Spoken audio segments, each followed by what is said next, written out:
IVF చికిత్సలో 25% భారీ discount, free doctor consultation, free ultrasound scan, logo launch, Andro max advanced male infertility centre ను కూడా ప్రారంభించారు. ప్రతి వారం ఓటీటీలోకి ఒక పదుల సంఖ్యలో సినిమాలు రిలీజ్ అవుతున్న సంగతి మనకు తెలిసింది. అండ్ ఇంతకుముందు ఓటీటీ అనుకుంటే ఓన్లీ నెట్ఫ్లిక్స్, అమెజాన్ ప్రైమే ఉండేది.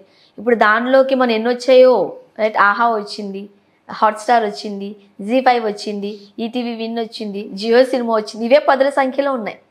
అయితే ఒక 2 వీక్స్ బ్యాక్ నెట్ఫ్లిక్స్లో రిలీజ్ అయిన విజయ్ సేతుపతి గారి సినిమా మహారాజా చూసారా మీరు? సూపర్ సినిమా, చూడాల్సిన సినిమా అందరూ, రైట్, దుమ్ము రేపుతుంది.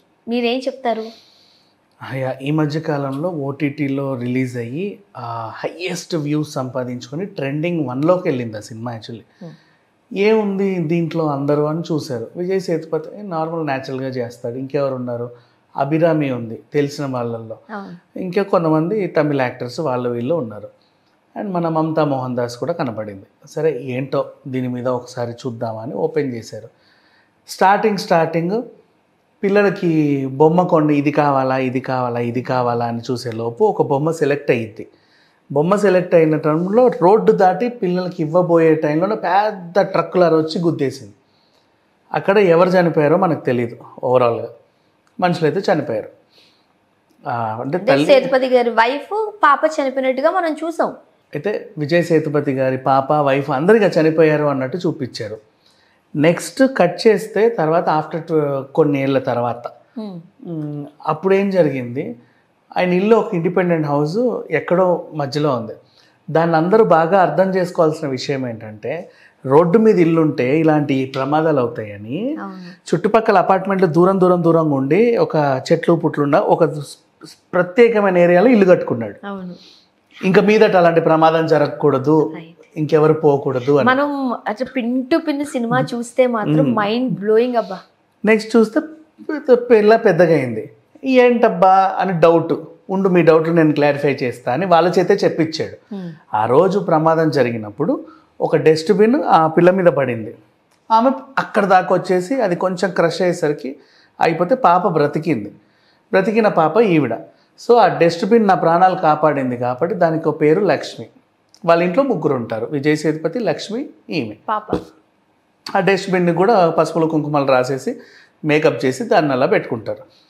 ఈ పాపకి ఏంటంటే స్పోర్ట్స్లో మంచి అథ్లెట్ అవ్వాలని కోరిక.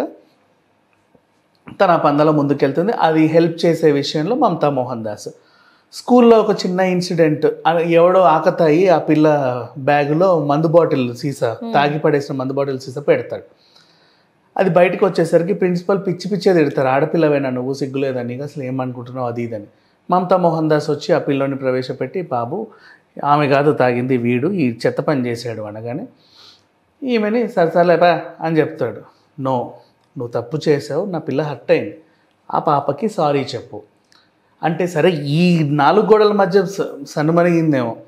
బయట సార్లు ఇంకా 50% మాట్లాడుకుంటారు, మందు బాటిల్ ఈమె బాటిల్లోనే, ఈమె బ్యాగ్లోనే. ఇది అవ్వద్దు, నువ్వు సారీ చెప్పు అని కరాఖండి కూర్చొని సారీ చెప్పించి మరీ వెళ్ళాడు. ఆ పాప అంటే అంతిది. తర్వాత డస్ట్బిన్ పోయింది ఒకరోజు పాపం, దానికోసం పోలీసులో కంప్లైంట్ ఇచ్చారు. అది ప్యారలల్గా ఒక దొంగను కూడా చూపించారు, అందరి ఇళ్ళలో దొంగతనాలు చేసేవాడిని. కానీ వాడు చాలా క్రూరంగా, కిరాతకంగా దొంగతనాలు చేస్తారు. ఎలా, దీన్ని బట్టి మనం ఇంకొకటి అర్థం చేసుకోవాల్సింది ఏంటంటే, ఇంటికి ఎలక్ట్రిక్ పని మీద కానీ ఎలక్ట్రీషియన్లని, ప్లంబర్లని, ఇంటర్నెట్ వాళ్ళని పిలిచినప్పుడు 1కి 2 సార్లు జాగ్రత్తగా ఉండాలి. అండ్ కంపెనీ వాళ్ళనే పిలవండి. ఎవరికి వాళ్ళని మనం ఇండివిజువల్గా ఇంట్లోకి రానివద్దు. ఇప్పుడు నీకేంటి ఇంటర్నెట్ కావాలి, మనకున్న సందర్భం ఎయిర్టెల్లా, యాక్టా, జియోనా, ఫైబరా, అది ఆన్లైన్లో బుక్ చేస్తే వాడు ఎవరిని పంపిస్తాడో వాడు రావాలి. సో ఇప్పుడు వచ్చినోడి డేటా మన దగ్గర లేకుండా ఇంకో దగ్గర ఉంది, అది సేఫ్. అంతేగాని ఆన్లైన్లో కాల్ చేసేస్తే ఎవడో ఎలక్ట్రిక్ షాప్కి వెళ్ళి తెలిసిన ఎలక్ట్రీషియన్ ఎవరైనా ఉన్నారా, నాకు తెలుసండి మీ ఇంటికి పంపిస్తా, వద్దు. ముఖ్యంగా ఆడపిల్లలు ఉన్న ఇంట్లో అసలు రానివ్వద్దు. అండ్ ఇప్పుడు పోనీ ప్లంబర్ పనో, క్లీనింగో, ఈ అర్బన్ క్లాప్ వాళ్ళు ఉన్నారు, ఫోన్ చేయి, వాళ్ళు పంపుతారు. ఎవడొచ్చాడో 10 రూపాయలు ఎక్కువ, అంటే ఒక 10 రూపాయలు ఎక్కువ ఇవ్వాల్సి వస్తుందని ఒక భయం. కానీ ఉన్నదంతా పోట్ల, అదే కదా, వాడికి 10 రూపాయలు ఇవ్వకలే, సరే ఎందుకు అనవసరంగా ఇవ్వకు, ఉన్నదంతా పోతుంది కదా ఇంకెవడో వస్తే. సో దానికి ఈ సంస్థలకి ఏంటంటే, నీకు అది సేఫ్టీ. ఆ 10 రూపాయలు నువ్వు వీడికి ఇవ్వట్లా, నీ ఇంటికి వచ్చినోడి డేటా అంతా ఒక సంస్థలో భద్రపరచబడి ఉంది. నీ ఇంట్లో ఏదైనా ఇన్సిడెంట్ అయితే ఆ సంస్థని అడిగితే ఇది వీడండి వెళ్ళిందని ఇమీడియట్గా దొరుకుతాడు వాడు.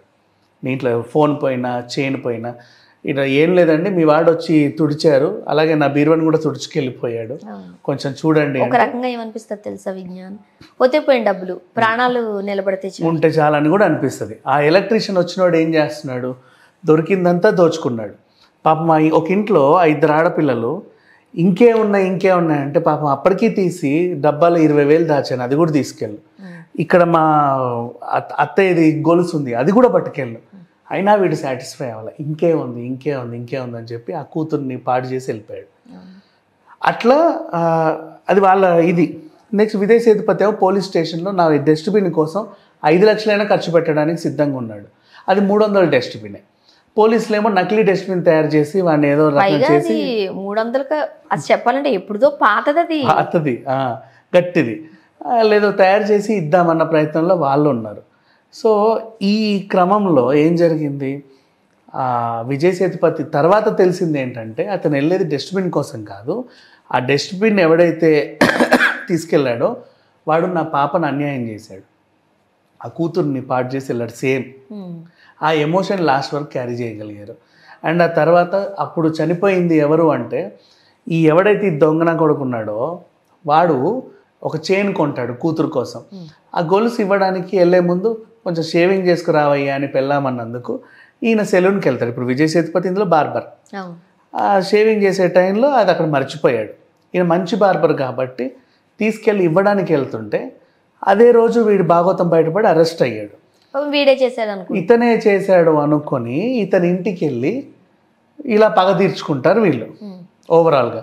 కానీ తర్వాత జరిగింది ఏంటి, ఆ పగ తీర్చుకున్నారు కదా, అయినా గాజులని మళ్ళీ వాళ్ళ వైఫ్తో ఆ చైన్ని వాళ్ళ వైఫ్తో కలిసి వచ్చి వీళ్ళ వైఫ్కి అందజేద్దామని వస్తాడు. ఆ వచ్చి వాడి ఇల్లు ఎక్కడ ఉందంటే రోడ్డు పైన ఉంది. సో స్టార్టింగ్ సీన్ కట్ చేస్తే ఇప్పుడు వచ్చి గుద్దినప్పుడు వీళ్ళ ఆవిడ చనిపోయింది, వాళ్ళ ఆవిడ చనిపోయింది, వీళ్ళ పాప చనిపోయింది.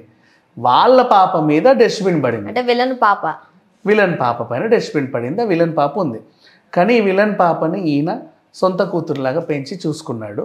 కాకపోతే ఇతడి వల్లే తనకు అన్యాయం అయిందని చెప్పి ఆయన పగ తీర్చుకొని ఇతని పాపని కూతురిని లైఫ్ పాడు చేద్దాం అనుకుంటే సొంత కూతురు పాడైపోయింది. ఈ ఇందులో నాకు నచ్చిన అంశం ఏంటంటే ఎవరైతే సఫర్ అయ్యారో అమ్మాయి, నాన్న నేను అతన్ని కలవాలి, అతనితో మాట్లాడాలి, and I want to ask ఎందుకురా నువ్వు నన్ను ఇలా చేసావు, నీకు అలా చేస్తే ఏమొచ్చింది అని అడగాలనిపిస్తుంది. ఆ అడగడానికి వచ్చినప్పుడు నా కూతురువా నువ్వు అన్న విషయం తెలిసిపోతే లేదు నా కూతురు అని తీసుకెళ్తాడు. అది గిల్టీ చనిపోయి వాడు చనిపోయాడు. కానీ ఇక్కడ ఓవరాల్గా మెసేజ్ ఏంటంటే ఇంటికి అన్నోన్ పీపుల్ని పిలిచినప్పుడు ప్లంబర్లు ఎలక్ట్రీషియన్లు వాళ్ళని పిలుచుకున్నప్పుడు తెలిసిన వాళ్ళైతేనే పిలుచుకోండి, లేదంటే వద్దు. లేదా అపార్ట్మెంట్స్లో ఉండే వాళ్ళు కింద సొసైటీ వాళ్ళకి రెగ్యులర్గా పనిచేసేవాడు ఎవడో ఒకడు ఉంటాడు, వాళ్ళని పిలుచుకుంటే సరిపోతుంది. కొత్త వాళ్ళ వల్ల సర్వనాశనం అవుతాం మనం. అంటే ₹1 కక్కుర్తి పడి కంపెనీ వాళ్ళు ఎక్కువ తీసుకుంటారు, మనోడైతే పావుల తక్కువ చేస్తాడు అంటే వాడు అంతకు మించి డ్యామేజ్ కూడా చేస్తాడు. అండ్ ఇంకొకటి నాకు అనిపించింది, ఇప్పుడు చూడు చిన్నపిల్లలు ఆడపిల్లలు పుడితే తీసుకెళ్లి డస్ట్బిన్లోనే పాడేస్తూ ఉంటారు, బట్ ఈ పాపను కాపాడింది ఆ డస్ట్బిన్. ఎగ్జాక్ట్లీ అది చూపించారు. అది నాకైతే అదే అనిపించింది. మోస్ట్లీ సినిమాలలో ఆడపిల్ల పుట్టిందా అంటే తీసుకెళ్ళి చెత్తకుండలో పడి, లేదా ఈ ఆడపిల్ల ఎక్కడదా నాకు చెత్తకుండలో దొరికింది పెంచుకున్నాను. చెత్తకుండకి ఆడపిల్లకు ఉన్న సంబంధం అది. ఇక్కడ చెత్తకుండ అమ్మాయిని కాపాడి లక్ష్మిలా పూజించారు. చెత్తకుండ అంటే అన్ని చెత్తకుండలు ఒకలా ఉండవు అని బాగా చూపించారు. ఆ ఎమోషన్స్ అంతా పర్ఫెక్ట్ గా కనెక్ట్ అయ్యాయి. అండ్ ఆ టైంలో జరిగింది, ప్రెసెంట్ జరుగుతున్న సిచ్యువేషన్ ని, ఆ ఎమోషన్స్ ని, రైట్ వీడు విలనే బట్ భార్య పాప దగ్గరికి వచ్చేసరికి చాలా మంచిగా ఉంటాడు. తనకి ఒక కూతురు ఉంది, రైట్. ఆ విషయం అభిరామికి అర్థమైనప్పుడు తనని దూరం పెట్టడం కానీ చాలా అండ్ పోలీస్ క్యారెక్టర్ కూడా లాస్ట్ లో చాలా సింపుల్ గా అంటారు చూడు, బాగుంది ఓవరాల్ గా. అందుకే ఓవరాల్ గా చాలా బాగుంది, మంచి కనెక్ట్ అయింది. అమ్మాయిలపై అఘాయిత్యాలు ఉన్నాయి చూసావా. ఈ మధ్య కాలంలో మన సిద్ధార్థ చిన్న సినిమా ఒకటి వచ్చింది, మళ్ళీ మన కోవై సర్ల సేంబి వచ్చింది, సూపర్ సినిమా సేంబి. దాని తర్వాత ఇప్పుడు ఒక మంచి కల్ట్ క్లాసిక్ అంటే ఇదే, అందరూ చూడదగ్గ సినిమా ఇది. చాలా బాగుంది మనకంటే కొన్ని ఫ్రైడే అయితే థియేటర్ల వైపు చూస్తాం కానీ ఓటీటీలో కూడా కొన్ని వస్తూ ఉంటాయి. అవును. అప్పుడప్పుడు ఒక చూపు అలా చూపిస్తే ఇట్లాంటి మంచి మంచి సినిమాలన్నీ బయటకు వస్తాయి. యాక్చువల్గా ఆ డీ గ్లామర్ రోల్లోనూ ఒక ఫాదర్ రోల్లోనూ విజయ్ సేతుపతి గారు ఇంకా మరి వేరొకరిని మనం ఇమాజిన్ అస్సలు చేసుకోలేమంటే. ఊహించలేం. అంటే సగానికి సినిమా ఇక్కడ ఇదే అదే కదా, స్టాంప్ అంతే, సో ఏమీ ఉండదు. Yeah, thank you so much.